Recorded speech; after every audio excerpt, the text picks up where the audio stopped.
Welcome back to another video with Carl's Garage, brought to you by Straight Outta Content, and I am here at Fred Haas Toyota, and they have lost my vehicle. It's supposed to be right there, and I thought that Lexus right there was mine, and then when I walked up to it, it didn't have the drill and slotted rotors that I just put in it. So I paid, they gave me my key, and they said, you know, your car's out front, and I get out here, my car is not here. So this, definitely watch out whenever taking your car to a dealership. I usually bring it here because it's a Toyota, or Lexus is still a Toyota, and it's near my house. But one, they told me something about a recall with the door handle and that they weren't gonna do it because they have to take it to a Lexus dealership.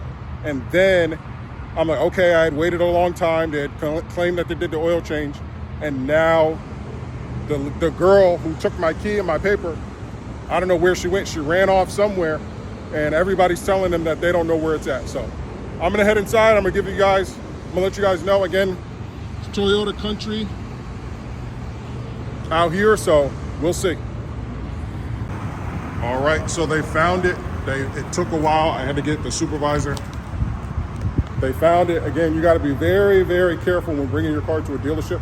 I always check my car after because they try to get you for a lot of things. So just be very careful. They finally found it. They said it was in the back. They were talking about something to do with the recall, something about a door handle recall or something like that. I don't know. We'll see. I'm definitely going to check it once I get home. But guys, just leave a comment down below if this has ever happened to you.